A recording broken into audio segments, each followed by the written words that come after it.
एक बार एक बड़े सिद्ध महात्मा भगवान का चिंतन करते हुए जा रहे थे। तभी उन्हें रास्ते में एक व्यक्ति ने रोक लिया। असल में वो व्यक्ति अत्यंत गरीब था और बड़ी मुश्किल से 2 वक्त की रोटी जुटा पाता था। उसका सोचना था कि अगर मेरे पास कहीं से धन दौलत आ जाए तो मैं बाकी का बचा जीवन बड़े ऐशो आराम से जीऊंगा।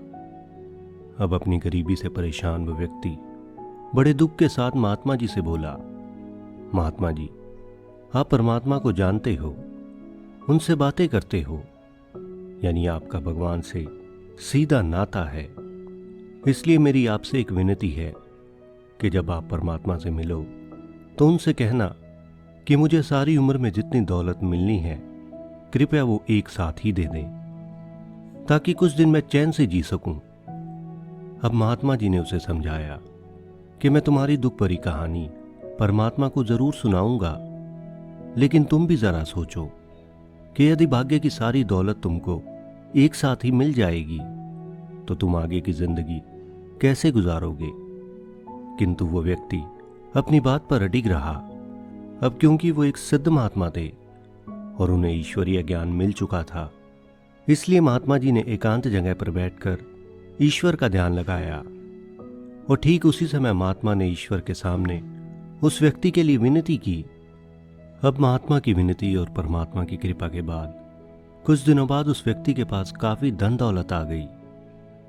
अब जब कुछ समय बाद महात्मा जी उस व्यक्ति से मिले तो उस व्यक्ति ने उनका बड़ी खुशी के साथ धन्यवाद किया और अब महात्मा जी उसे आशीर्वाद देते हुए वहां से चले गए। इस तरह समय गुजरा और लगभग 2 वर्ष पश्चात जब महात्मा जी उस रास्ते से गुजर रहे थे तो उन्हें उस व्यक्ति की याद आई। अब महात्मा जी सोचने लगे कि वो व्यक्ति जरूर आर्थिक तंगी में होगा, क्योंकि उसने अपने जीवन की सारी दौलत एक साथ ही पा ली थी और अब आगे उसे कुछ भी प्राप्त नहीं हुआ होगा। अब ये सब सोचते हुए महात्मा जी उसके घर के सामने पहुंचे, लेकिन महात्मा जी ने जो देखा वो देखकर वो हैरान हो गए। असल में उस व्यक्ति की पुरानी झोपड़ी की जगह एक बड़ा महल खड़ा था। अब कुछ देर बाद जैसे ही उस व्यक्ति की नजर उन महात्मा जी पर पड़ी तो वो दौड़ा दौड़ा उनके पास आया। अब उस व्यक्ति को देखते ही महात्मा जी ने बड़ी उत्सुकता के साथ पूछा कि तुम्हारी ये धन दौलत, ये ऐशो आराम देखकर मैं बड़ा हैरान हूं, क्योंकि तुमने तो अपने भाग्य की सारी दौलत एक साथ मांग ली थी। इसलिए मुझे बताओ कि अब ये धन दौलत तुम्हारे पास कहां से आई। अब इस पर वो व्यक्ति बड़ी नम्रता से बोला, महात्मा जी, जब मुझे दौलत मिली थी तो उसके कुछ दिनों बाद मैंने एक भिखारी को ठंड में ठिठुरते देखा, तो मैंने उसी समय उसकी मदद की। अब उसकी मदद करते हुए मुझे ये ख्याल आया कि मैंने अपने पूरे जीवन को केवल व्यर्थ के कामों में ही गंवा दिया, तो क्यों ना मैं अपना आगे का जीवन परमार्थ, मानवता और ईश्वर की सेवा में लगा दूं। इसलिए मैंने वो सारी दौलत परमार्थ, मानवता और ईश्वर की सेवा में लगा दी। अब मैं ये देखकर खुद हैरान था कि मैं जितना धन दौलत खर्च करता ये उससे भी कई गुना ज्यादा बढ़ जाता। इसलिए महात्मा जी, मैं तो अज्ञानी हूं, इसलिए मैं नहीं जानता ये दौलत कहां से आई। अब इसका जवाब तो केवल वो परमपिता परमात्मा ही दे सकते हैं।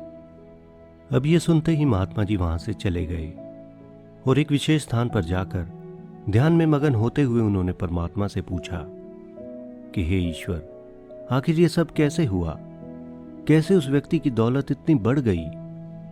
अब उसी समय ध्यान में मगन उस महात्मा को एक ईश्वर की ध्वनि सुनाई दी और उसमें उसे एक कथन सुनाई दिया, और वो ये था कि किसी की चोर ले जाए, किसी की आग जलाए, धन उसी का सफल होगा जो मानवता और ईश्वर की सेवा में लगाए। यानी जो व्यक्ति जितना कमाता है तो अगर वो उसका कुछ हिस्सा परमार्थ और ईश्वर की सेवा में लगाता है तो उसे उसका कई गुना फल अवश्य मिलता है। तो दोस्तों, अगर आपने इस कहानी को बड़े ध्यान से सुना और समझा होगा तो आप ये पाएंगे कि हमें मानव जीवन का एक बड़ा गहरा संदेश देती है। इंसान की एक अजीब सी फितरत है कि जब तक उसके पास धन दौलत नहीं होता तब तक वो ईश्वर को याद करता है, लेकिन दौलत आने पर वो सब अपनों तो क्या, बल्कि उस ईश्वर तक को भूल जाता है जिसने उसे वो सब दिया है। और इसके बाद ना तो उसे किसी गरीब की जरूरत नजर आती है और न ही अपने कर्मों का ख्याल उसके मन में आता है, यानी वो ईश्वर परमार्थ आदि सब भूल जाता है। और इसके परिणाम स्वरूप एक दिन उसका ये धन दौलत ऐशो आराम आदि सब उससे छीन लिया जाता है। और इसकी मुख्य वजह यह है कि शायद वो व्यक्ति कभी उस धन दौलत के काबिल ही नहीं था। तो दोस्तों, बात की गहराई को समझो। जो व्यक्ति अपनी कमाई दौलत से कुछ हिस्सा परमार्थ और मानवता की सेवा में लगाता है, उसे उस दौलत का कई गुना मिलना तय है। दरिद्रता ऐसे व्यक्ति के कभी आसपास भी नहीं आती और ऐसे व्यक्ति का धन खर्च करने के बावजूद कभी कम नहीं होता, क्योंकि ऐसे व्यक्ति पर सदा ईश्वर का आशीर्वाद होता है और ईश्वर की नजर में ऐसा व्यक्ति ही उस धन दौलत का असली हकदार होता है। तो अगर तुम भी अपने भाग्य की दौलत को बढ़ाना चाहते हो तो इस कहानी में बताए इस रास्ते को कभी मत भूलना। तो दोस्तों, आशा करता हूं कि इस कहानी से आपको बहुत कुछ सीखने को मिला होगा। अगर वीडियो अच्छी लगी हो तो इस वीडियो को लाइक और अपने दोस्तों के साथ शेयर जरूर करें। और दोस्तों, ये हमारा एक नया YouTube चैनल है। इसके माध्यम से हम ये अच्छे विचार इस समाज तक लेकर जाना चाहते हैं और ये आप सबके सपोर्ट के बिना बिल्कुल भी संभव नहीं है। इसलिए अपने सपोर्ट स्वरूप हमारे इस चैनल को सब्सक्राइब करना ना भूलें। आपका लाइक और सब्सक्राइब हमें आगे बढ़ने के लिए मोटिवेट करेगा। अगर आपके अपने कुछ विचार हों तो कमेंट बॉक्स में कमेंट जरूर करें। तो मस्त रहें।